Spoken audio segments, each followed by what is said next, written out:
High guys, welcome to cricket advantage. Champions ట్రోఫీకి Indian team select చేయాల్సిన time దగ్గర పడింది. మరి కొద్ది రోజుల్లోనే సెలెక్ట్ చేసి ఐసీసీ పంపించాలి. చాలా పెద్ద ఎక్సర్సైజ్, చాలా డిఫికల్ట్ ఎక్సర్సైజ్. ఎందుకంటే బోల్డంత మంది కంటెండర్స్ ఉన్నారు, బట్ 15 మందికే అక్కడ చోటు ఉంటుంది. 15 మందిని మాత్రం సెలెక్ట్ చేయాలి. ట్రావెలింగ్ రిజర్వ్స్ అనే కాన్సెప్ట్ ఇటీవల కాలంలో వింటున్నాం, కానీ I don't think that is required here. Champions trophy మనం ఎక్కడ ఆడుతాం? దుబాయ్లో ఆడుతాం. దుబాయ్ జస్ట్ 3 hours అవే. ఇండియాలో మోస్ట్ ఆఫ్ ది ప్లేసెస్ని 3 గంటల్లో మీరు దుబాయ్ జరిపిన అవకాశం ఉంటుంది. Very well connected, board and flights కూడా ఉంటుంది దుబాయ్. అలాంటప్పుడు ట్రావెలింగ్ రిజర్వ్స్ కూడా తీసుకెళ్ళారు. సో 15 మందిని మాత్రమే సెలెక్ట్ చేస్తారు. 15 మందిలో బోర్డు పొందున్నారు. ముఖ్యంగా మనకి ఎక్కువ వినిపిస్తున్న మాట ఏంటంటే, మొన్న బోర్డర్ గాస్కర్ ట్రోఫీలో బ్రహ్మాండంగా పర్ఫామ్ చేసిన యశస్వి జైస్వాల్ అండ్ నితీష్ కుమార్ రెడ్డి, వీళ్ళిద్దరికీ ప్లేస్ లభిస్తుందా అనేది అది బిగ్ క్వశ్చన్. ఇద్దరు కూడా ఇంతవరకు మిగతా 2 ఫార్మాట్స్ ఇండియా తరఫున ఆడారు, T20s and test matches, but one డేలో ఇంతవరకు ఆడలేదు. సో వీళ్ళిద్దరికి ఛాన్స్ వస్తుందా లేదా? వీళ్ళిద్దరూ మంచి ఫామ్లో ఉన్న ప్లేయర్స్, వాళ్ళని ఆడించాలి కదా అనే టాక్ నడుస్తుంది. చాలామంది అదే మాట్లాడుతున్నారు. అలాగే ఇంకొక మాట కూడా వినిపిస్తుంది ఏంటంటే, వరుణ్ చక్రవర్తిని కూడా సెలెక్ట్ చేస్తారు. వరుణ్ చక్రవర్తి ఇండియాకి మళ్ళీ కంబ్యాక్ చేసిన తర్వాత ఈ పర్ఫార్మ్ వెల్.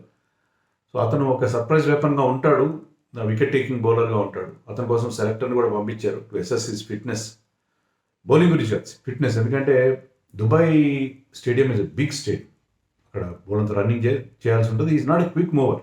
సో అందుకని అతన్ని ఫిట్నెస్ ఎంతవరకు కరెక్ట్గా ఉందని చూడడం కోసం, అసెస్ చేయడం కోసం సెలెక్టర్ని పంపించారు కూడా మనకు వార్తలు వస్తుంది. సో అతను కూడా సెలెక్ట్ అయ్యే అవకాశాలు ఎక్కువ కనిపిస్తున్నాయి. సో ఈ నేపథ్యంలో ఎవరు ఉంటారు టీంలో, ఎవరు ఉండరు అనేది చూద్దాం. ముఖ్యంగా వీళ్ళిద్దరికి ఛాన్స్ ఉందా, నితీష్ అండ్ యశస్వి అనేది చూద్దాం. ఉంటే చాలా బాగుంటుంది, కానీ ప్లేస్ ఉందా? ఎందుకంటే మీరు జనరల్గా లైన్అప్ చూడండి. అంటే I'm too early to say this, but lineup ఎలా ఉండబోతుందంటే, Rohit Sharma captain and opener, other opener Shubman Gill, number 3లో విరాట్ కోహ్లీ, 4లో శ్రేయస్ అయ్యర్, 5లో Rahul / Pant. I will go with Rahul. Okay, Rahul గారు, పంత్ గారు 5. 6లో హార్దిక్ పాండ్యా, 7లో Axar Patel / Jadeja. I will go with Axar Patel and any day. 7 తర్వాత 4 బౌలర్స్. సో ఇక్కడ మీకు 6 బౌలింగ్ ఆప్షన్స్ ఉన్నాయి. అది మన జనరల్గా ఉండే పరిస్థితి. అలాంటప్పుడు ఇక్కడ ఎక్కడ ప్లేస్ ఉంది యశస్వికి కానీ నితీష్ కానీ? ఉండే అవకాశం ఉంది. నితీష్ పర్టికులర్, నితీష్ ఛాన్సెస్ చూద్దాం. నితీష్ నేను ఎందుకంటున్నానంటే, సరే మీరు 7 వరకు బ్యాటింగ్ ఉంది, Akshar or Jadeja coming at number 7, you have very good batting up to number 7. తర్వాత 4 మీరు 2 ఫాస్ట్ బౌలర్స్ని అనుకున్నా, లేదా 3 ఫాస్ట్ బౌలర్స్, ఒక స్పిన్నర్ అనుకున్నా, మీరు ఏమనుకున్నా సరే మీకు చాలా బ్యాటింగ్లో డెప్త్ ఉండదు. ఎవరు కూడా పెద్ద బ్యాటింగ్ చేయరు. ఇప్పుడు వరుణ్ చక్రవర్తి అనుకోండి, లేకపోతే వరుణ్ చక్రవర్తి, కుల్దీప్ యాదవ్ పెద్ద బ్యాటర్స్ కాదు వాళ్ళు. లేకపోతే ఫాస్ట్ బౌలర్స్ తీసుకుంటే షమి, బుమ్రా ఫిట్ అయితే బుమ్రా, సిరాజ్ అయితే సిరాజ్, ప్రసిద్ధ్ కృష్ణ, ఎవరైనా అర్షదీప్, ఎవరైనా సరే వాళ్ళు పెద్ద బ్యాటింగ్ చేయరు. So me batting ends at number 7. Practically your batting ends at number 7. You will not have depth in batting. Depth ఉండదు మీ బ్యాటింగ్లో. అలాంటప్పుడు ఏం చేయాలి అనేది పెద్ద ప్రశ్న.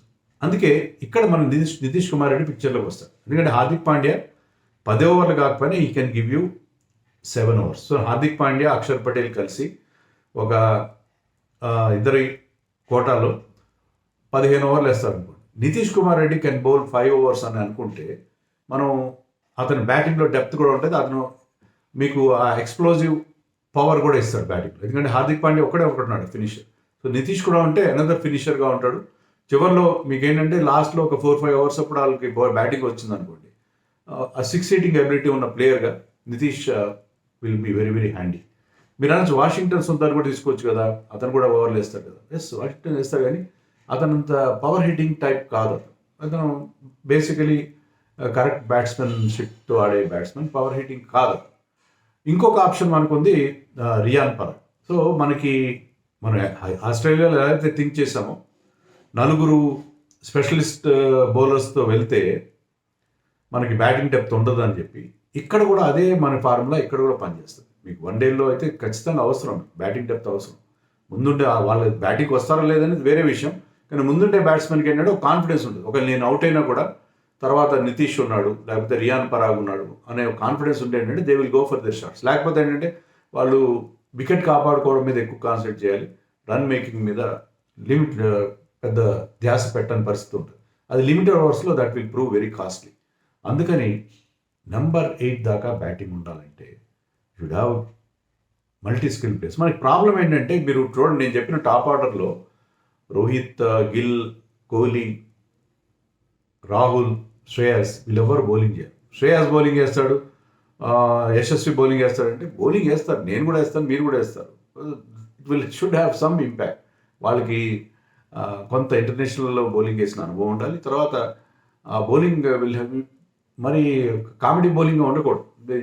వాళ్ళు బౌలింగ్ వేసినప్పుడు they should be able to contain at least wickets ఇవ్వకపోయినా వాళ్ళు కంటైన్మెంట్ చేయగలిగే పరిస్థితి ఉంది. సో అందుకని మనకు వచ్చిన ప్రాబ్లం ఏంటంటే డెప్త్ ఉండాలి. మనం టెస్ట్ మ్యాచ్లో ఎలాగైతే నితీష్కి ఎందుకు ప్లేస్ ఇచ్చామో ఒక రెగ్యులర్ ఫాస్ట్ బౌలర్ కాకుండా, because we wanted depth in batting. ఇక్కడ కూడా మనకు ఆ డెప్త్ కావాలి కాబట్టి ఐ థింక్ నితీష్ కూడా స్కీమ్ ఆఫ్ థింగ్స్లో ఉంటాడు. నితీష్ కానీ, రియాన్ పరాగ్ కానీ, వాషింగ్టన్ సుందర్ అలాగే టీంలో ఉండే అవకాశాలు చాలా ఎక్కువగా ఉన్నాయి. కుల్దీప్ యాదవ్ ఫిట్నెస్ గురించి కూడా మనకి ఇంకా పూర్తి సమాచారం లేదు.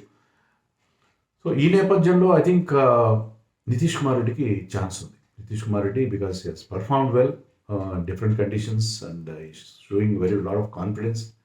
గుడ్ ఫీల్డర్ కూడా, చాలా మంచి ఫీల్డర్. నితీష్ కుమార్ రెడ్డి మనం నెగ్లెక్ట్ చేసే ఆస్పెక్ట్ ఏంటంటే it's a very good fielder. క్యాచ్లు బాగా పడతాడు, quick mover, athletic, natural athlete he's. So I think నితీష్కి ఛాన్స్ ఉంటుంది అని అనుకుంటున్నాను. బట్ సెలెక్టర్స్ ఎలా థింక్ చేస్తారు, అక్కడ ఎలాంటి bowling, Riyan Parag off spin బెటరా, నితీష్ బెటరా? Riyan Parag is a better bowler compared to Nitish. Nitish is a better batsmen compared to Riyan Parag అని అనిపిస్తుంది నాకు. సో ఇవన్నీ they will weigh all those factors, ఇవన్నీ కూడా వాళ్ళు బేరీజ్ వేసి ఒక నిర్ణయం తీసుకుంటారు. నేను వాషింగ్టన్ గురించి అదే చెప్పింది. వాషింగ్టన్ మైట్ నాట్ బి ఏ లో ఆర్డర్ బిగ్ హిటర్, అదే అతనికి ఉన్న డిసడ్వాంటేజ్. మరి యశస్వి సంగతి ఏంటి? యశస్వి కూడా వెళ్తాడు, రిజర్వ్ ఓపెనర్గా వెళ్తాడు అన్నారు. లెఫ్ట్ హ్యాండ్ ఓపెనర్ ఉంటే చాలా బాగుంటుంది యాక్చువల్గా. Shubman Gill first choice, no doubt. అతనికి ఉన్న రికార్డు కానీ అది యశస్వి ఈ ఫార్మాట్లో ఎంతవరకు ఆడలేదు, బట్ అతని రికార్డు అద్భుతంగా ఉంది. మీరు అతని లిస్ట్ ఇయర్ రికార్డు తీసుకుంటే 53నో 56 ఉంది అతని యావరేజ్. 5 సెంచరీస్ ఉన్నాయి, ఆడిన 33 మ్యాచ్లు, ఎక్కువ ఆడలేదు కానీ బట్ అతని రికార్డు చాలా బాగుంది. ఆల్ ఫార్మాట్ ఆడగల ప్లేయర్ అతను. అలాంటి మంచి ఫామ్లో ఉన్న ప్లేయర్, అన్ని రకాల సర్ఫేసెస్ మీద తను ప్రూవ్ చేసుకున్నాడు. సో యశస్విని క్రెడెన్షియల్స్ని మనం పక్కన పెట్టే పరిస్థితి. శుభ్మన్ గిల్ అవుట్ ఆఫ్ ఫామ్లో ఉన్నాడు ప్రస్తుతం, బట్ వీ నో హీఈస్ అతని క్యాపబిలిటీ, అతని క్లాస్, అతని పెడిగ్రీ మనకు తెలుసు. But still I think Yashasvi ఎందుకంటే మీరు 11 తర్వాత మీకు you have to carry 1 second wicket keeper, 1 fast bowler, 1 extra spinner and 1 extra batter. అది రిజర్వ్ ఓపెనర్ కావచ్చు, ఏమైనా కావచ్చు. రిజర్వ్ ఓపెనర్ లేకపోయినా మీకు కొన్నిసార్లు ఇబ్బంది లేదు, ఎందుకంటే you have somebody like Rahul who can open. So ఇలాంటి సిచ్యుయేషన్ ఉంది కాబట్టి ఎవరిని తీసుకెళ్తారని పెద్ద 15 మందికి రెస్ట్రిక్ట్ అవ్వడం అనేది చాలా పెద్ద సమస్య అక్కడ. సో ఇద్దరు ఎవరు ఉంటారనేది మనకి క్లారిటీ ఏమాత్రం లేదు.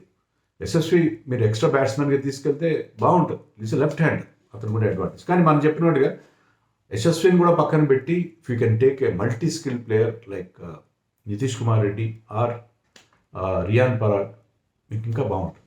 మీకు దానివల్ల ఏంటంటే it will give you options and batting depth అని నేను అనుకుంటున్నాను. సో నా దృష్టిలో ఏంటంటే యశస్వి, నితీష్లో ఒక్కరికే ఛాన్స్ ఉంటుంది, ఇద్దరికి ఉండే అవకాశాలు తక్కువ కనిపిస్తుంది. యశస్వి అవకాశాలు కూడా తక్కువే ఉన్నాయి, ఎందుకంటే గౌతమ్ గంభీర్ థింకింగ్ ఏంటంటే అతను వచ్చిన తర్వాత మనం చూసింది ఏంటంటే కొన్ని ఫార్మాట్స్లో కొంతమంది పరిమితం చేస్తున్నాడు. He's not considering Suryakumar Yadav and Yashasvi for 1 day format at all. అలాంటి ఒక థింకింగ్తో అతను వెళ్తున్నాడు కాబట్టి యశస్వి ఉండకపోవచ్చేమో పొజిషన్, బట్ మనకి కొద్ది రోజుల్లో తెలుస్తుంది విషయం. అలాగే వరుణ్ చక్రవర్తి మనం అనుకున్నట్టుగా ఈజ్ ఏ క్యాపబుల్ బౌలర్. అతను చాలామంది అతని ఆడడంలో కొంచెం ఇబ్బంది పడతారు. వికెట్ టేకింగ్ బౌలర్ ఉండాలి. 1 డేస్లో వికెట్ టేకింగ్ బౌలర్, మిడిల్ ఓవర్స్లో పరుగులు కట్టడి చేయడంతో పాటు వికెట్స్ కూడా తీయగలగాలి. స్పిన్నర్ రోల్ అదే. అతను he has proved himself in IPL as well as what ever little he played for India. Wicket taking ability ఉన్న బౌలర్గా, మిస్టరీ ఎలిమెంట్ ఉన్న బౌలర్గా అతను ప్రూవ్ చేస్తున్నాడు కాబట్టి I think Varun Chakravarthy should be there అని అనుకుంటున్నాను. అతను ఉంటే బాగుంటుంది. Good choice. But Kuldeep Yadav, Varun Chakravarthy, Axar Patel, Washington Sundar ఈ నలుగురిలో ఎవరు వెళ్తారు, ఎవరిని డ్రాప్ చేస్తారు? ముగ్గురు అంటే ఎక్కువ స్పిన్నర్స్ని తీసుకెళ్లే అవకాశం లేనే లేదు.